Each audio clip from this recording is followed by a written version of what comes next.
Olá, eu sou o professor Rufino. Estou aqui hoje para fazermos juntos os exercícios de redação. Nós já fizemos na aula anterior, foram 10 exercícios, nesse nós vamos fazer mais um pouco. Sendo que vocês não receberam previamente os exercícios, nós vamos fazer juntos, tá bom? Então vamos lá.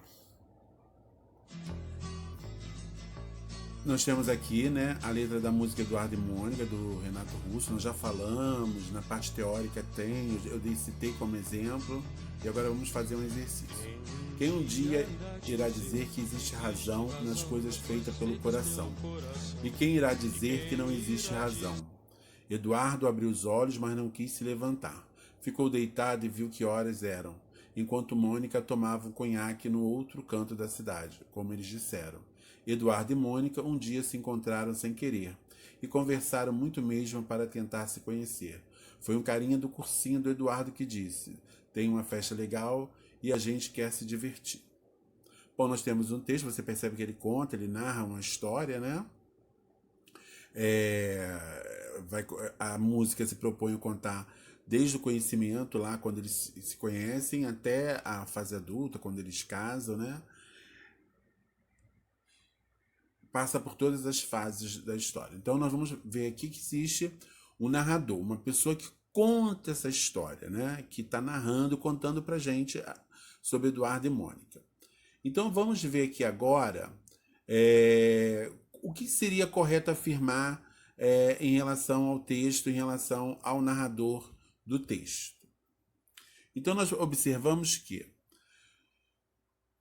vocês observaram também na leitura que é um narrador personagem, né? Porque ele está contando a história de uma outra pessoa. Então, de cara aqui, a gente já percebe na primeira questão, né? Narrador personagem, pois além de narrar os fatos verídicos ou não, faz parte da história contada, sendo assim personagem dela. Esse tipo de personagem apresenta uma visão limitada dos fatos, já que a narrativa é conduzida sob seu ponto de vista, né? Então ele vai dando a impressão, falando das coisas que ele vê, como ele, né, como falou, a partir do seu ponto de vista, né, a maneira como ele entende aquela história, ele vai contando. Então aqui seria a letra A. Mas vamos ver as outras questões, o que elas falam. Narrador testemunha, pois é uma das personagens que vivem a história contada, mas não é um personagem principal. Mas nós percebemos que não, né? Na verdade, ele não é um dos personagens da história, né? Então, o foco todo ali é Eduardo e Mônica. Ele só está de fora observando. Narrador onisciente, pois sabe de tudo que acontece na narrativa, seus aspectos e o comportamento das personagens, podendo inclusive descrever situações simultâneas, embora essas ocorram em lugares diferentes. Também não é o caso, né? Você percebe que, né, o tempo todo ali linear no mesmo local, o local que eles se encontraram, a cidade, etc. Narrador observador, pois presencia a história, mas diferentemente do que acontece com o narrador onisciente, não tem controle e visão sobre todas as ações e personagens. Confere os fatos, mas apenas de um ângulo. Narrador onisciente e neutro, pois relata os fatos e descreve as personagens, no entanto, não tenta influenciar o leitor com opiniões a respeito das personagens, falando apenas sobre os fatos indispensáveis para a compreensão da leitura. Você percebe que o que seria esse narrador personagem aí, né? Como falou que, né? Você percebe que existe traços de emoção, né, por parte desse narrador, né? Ele mostra, obviamente, o seu ponto de vista sobre os fatos, né? Mas ele está de alguma forma envolvido, né, nesse olhar, esse é um olhar que é comprometido, né? Porque quando você, né, se você não está totalmente de fora da história, você fica com o seu olhar comprometido.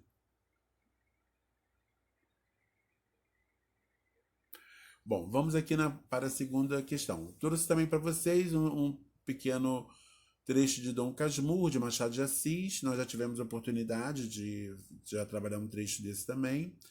Escobar vinha assim surgindo da sepultura, do seminário do Flamengo para se sentar comigo à mesa, receber-me na escada, beijar-me no gabinete de manhã, ou pedir-me à noite a bênção do costume. Todas essas ações eram repulsivas. Eu tolerava-as e praticava-as para não me descobrir a mim mesmo e ao mundo. mas o que pudesse dissimular ao mundo não podia fazê-lo a mim, que vivia mais perto de mim que ninguém.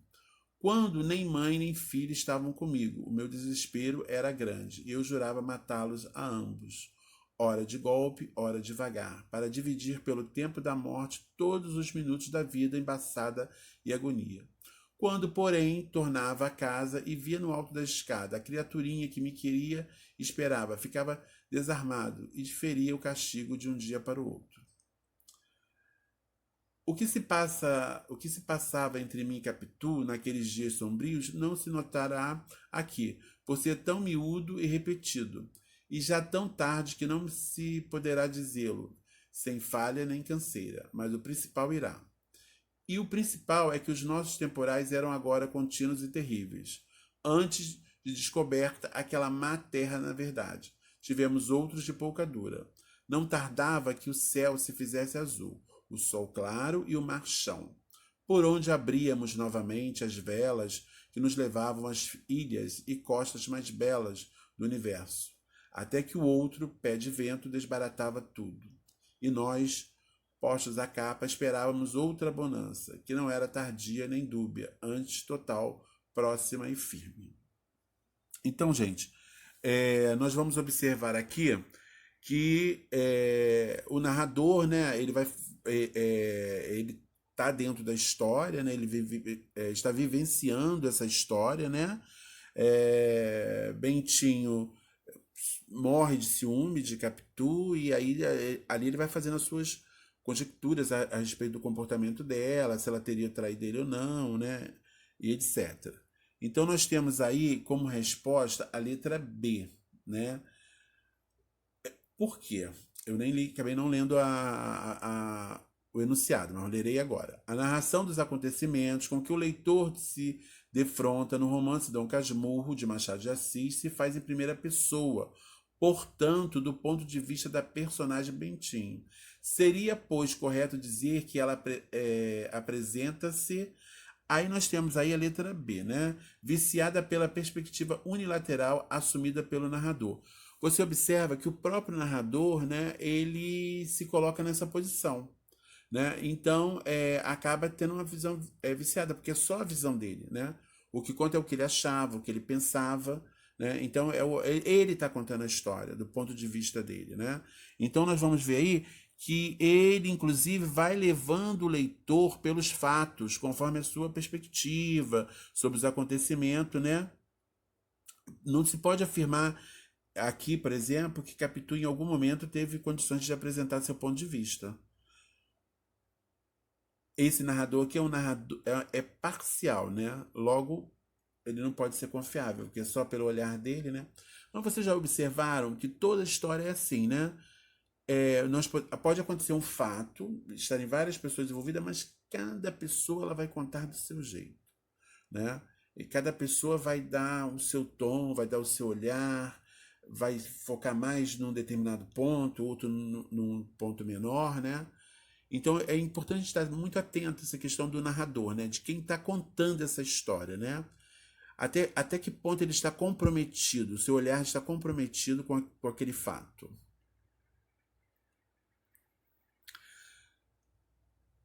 Temos aqui agora um texto, né, do Inácio de Loyola Brandão, que é o Verde. Também vou ler para vocês, tá? Gente, temos que fazer isso de uma forma mental, né? Não dá para ficar só na escrita, Vocês vão me acompanhando na leitura, revejam o texto, o vídeo, mais algumas vezes, né? E é só para a gente poder. Vamos fixar a matéria, na verdade. O Verde. Estranha a cabeça das pessoas. Uma vez em São Paulo, morei numa rua que era dominada por uma árvore incrível. Na época da floração, ela enchia a calçada de cores para usar um lugar comum. Ficava sobre o passeio um verdadeiro tapete de flores. Esquecíamos o cinza que nos envolvia e vinha do asfalto, do concreto, do cimento, os elementos característicos desta cidade. Percebi certo dia que a árvore começava a morrer. Secava lentamente, até que amanheceu inerte, sem folha. É um ciclo, ela renascerá.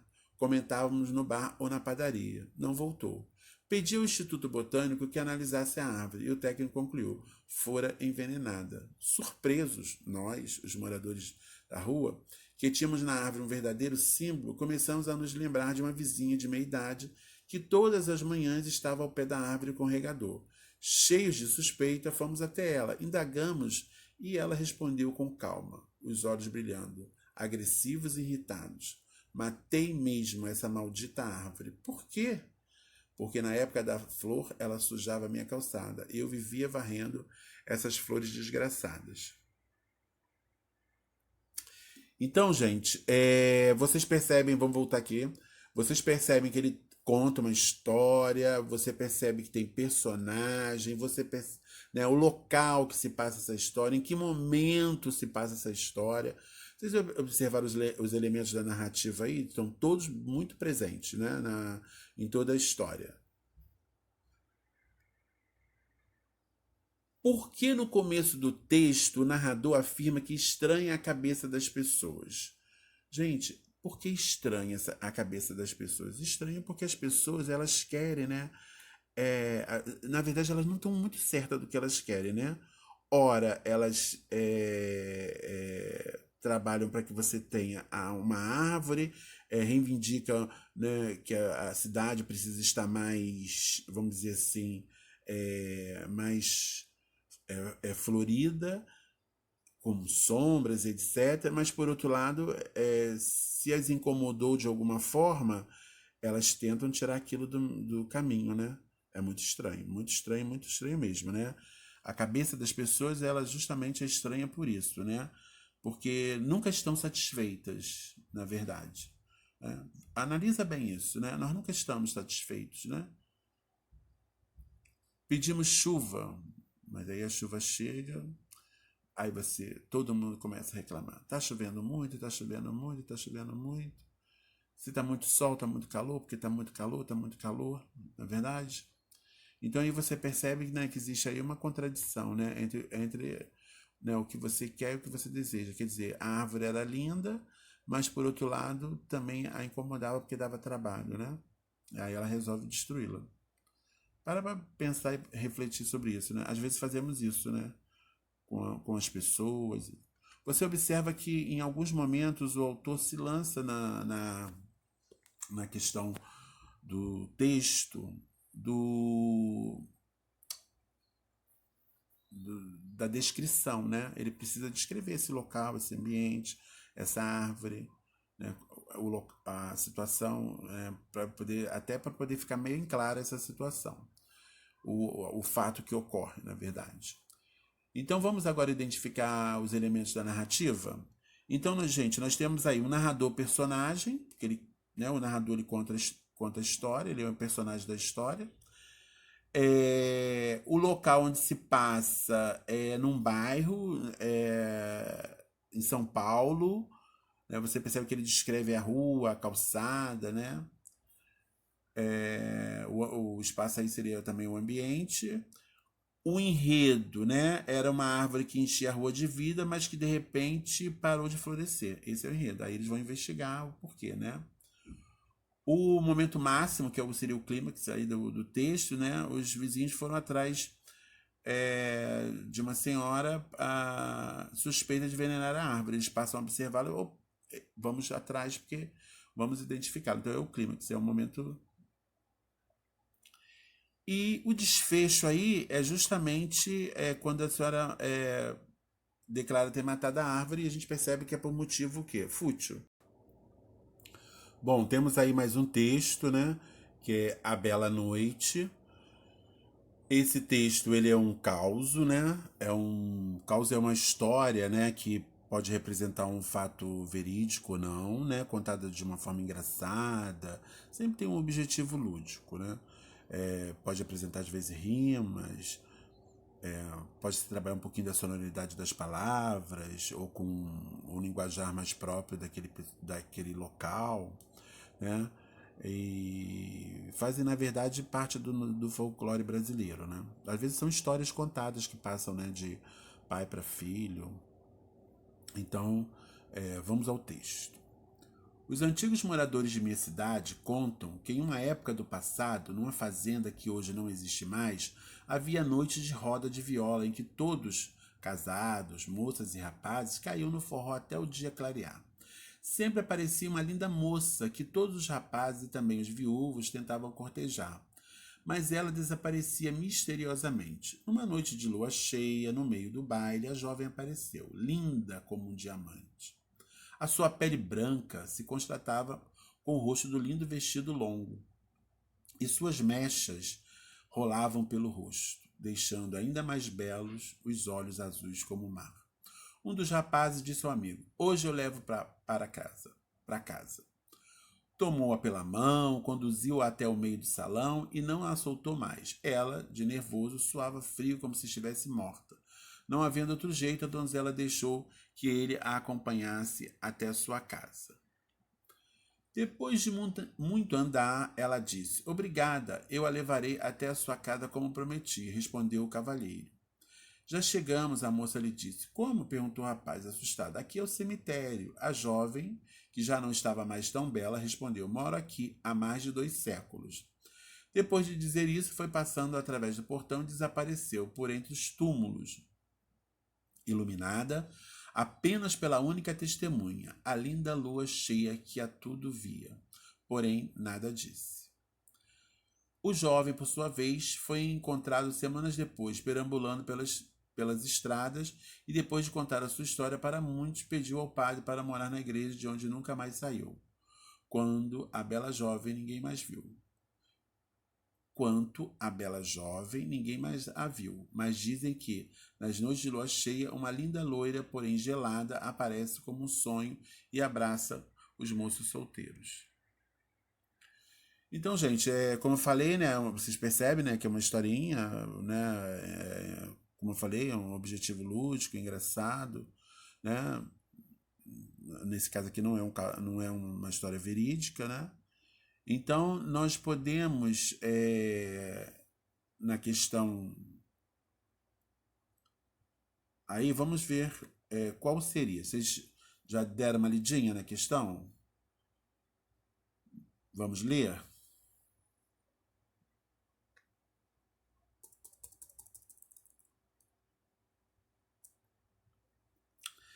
Então, gente, o que podemos inferir sobre o gênero caos?